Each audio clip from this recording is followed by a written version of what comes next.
Today, I'm going to recap a 2011 action fantasy movie called IAmNumberFour. It starts off at night in the middle of a forest where two guys are laying low. One of them hears something moving, so he grabs his machete to go see what's up. All of a sudden, they're jumped by these unknown monsters. This young guy named Number 3 tries to bolt, but he's not fast enough. The Mogadorian leader catches him, rips his necklace off, and kills him right then and there. The kid just turns into dust and disappears into the air. The leader adds the necklace to a whole chain of them he's wearing, which tells you this kid definitely wasn't the first one they hunted down. Now we meet John Smith, also known as Number 4. He's just hanging out at the beach with his friends having a good time. That night, he goes for a swim with a girl, but suddenly his leg starts glowing like crazy and it hurts so much he starts screaming. He actually sees a vision of Number 3 warning him that danger is coming. People on the beach see him acting weird and start filming him, making fun of him and calling him a freak. John wakes up on the sand and meets up with a guy named Henri. Turns out John and Number 3 are superpowered kids, and each one has a protector who's supposed to keep them safe. Henri sees the new mark on John's leg and knows Number 3 is dead. They have to move fast, so Henri grabs John and they leave the beach house, burning all the photos of John and his friends so they don't leave a trail. On the road, John explains that he and 8 other superpowered kids escaped from a planet called Lorien after it was invaded by the Mogs, those bald aliens from the start. The Mogs have to kill them in a specific order, and the scars on John's leg show that numbers 1, 2, and 3 are already gone. Now that John is the Mog's next target, Henri gives him a brand new identity and warns him he has to stay completely invisible. They head to a dusty old house in Paradise, Ohio, to lay low. While checking the place out, John finds an old poster of a football star named Bernie Kosar. What they don't realize is that a tiny lizard has been secretly tailing them all the way to the house. Henri gets to work wiping John's entire social media presence, so the Mogs can't track him online. Suddenly,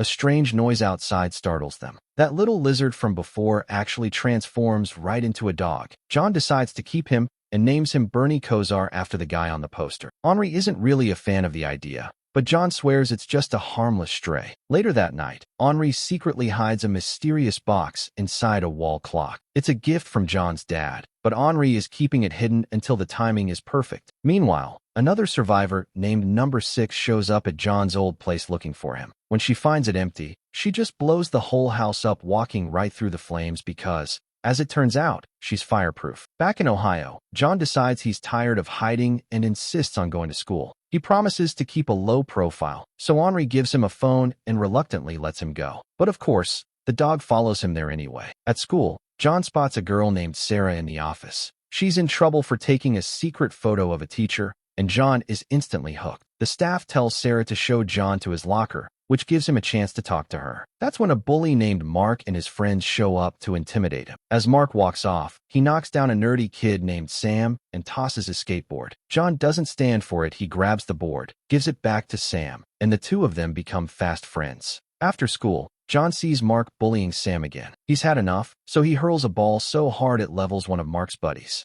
Later, he realizes Sarah is actually watching him and even taking secret photos. He finds her website that night and sees a whole album of himself. Henri isn't taking any chances and deletes everything before anyone else sees it. Meanwhile, those bald aliens, the Mogs, find the burned house and realize Number 4 is still out there. The next day in class, John's palm starts shooting out a crazy bright light. Henri sees the same glow on his watch and races to the school. Panicking, John bolts to the janitor's room to try and hide the light. Henri finds him and explains that this is just the start. His powers are finally waking up. Back at the house, Henri tells him he's going to get way faster and stronger, but he can't go back to school until he learns to control it. John is too excited though. He shows the dog his glowing hands and sneaks out the window. He starts testing his strength, throwing a rock so far it basically leaves the atmosphere and making some insane jumps. At the same time, the Mog commander is at a grocery store, but he isn't shopping for himself. He's buying out the whole place to feed some massive, terrifying monsters. Back with John,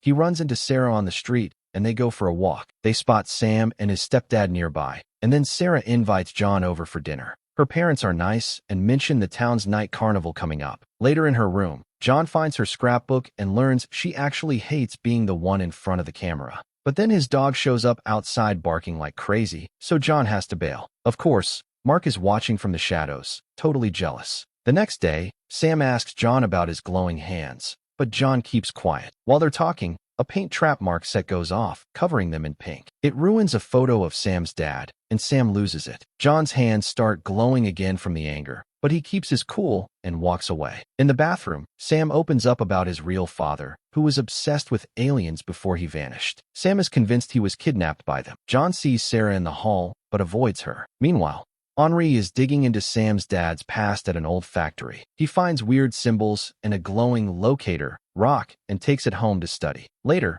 John gets a text from Sarah inviting him to a festival. At the event, she tells him Mark is her ex, and he's been spreading rumors about her since they broke up. They head off on a spooky carriage ride into the woods, but when they reach a spot called Hell's Gate, Mark and his crew jump them. They start jumping John while another guy grabs Sarah and drags her over to Mark. Sam watches from the shadows as John is finally forced to unleash his powers. He saves Sarah and almost snaps Mark's arm in the process. He walks Sarah home afterward, and they finally share a kiss. He really feels his strength growing when he accidentally crushes a metal lamppost with his bare hand. Later, John goes to Sam's house and tells him the truth about being an alien, proving Sam's dad was right all along. John warns him to stay quiet so he doesn't get hurt, and Sam agrees. The next day, the local sheriff who is actually Mark's dad shows up at John's house to grill him about the fight. John just plays dumb and says he wasn't really paying attention. Henri is actually proud that John is getting the hang of his abilities. But then, that video of John's beach breakdown goes viral, and Henri says they have to vanish because he can't delete it. Since John is in love with Sarah, he refuses to leave, leading to a heated argument and a quick scuffle between them. Right after,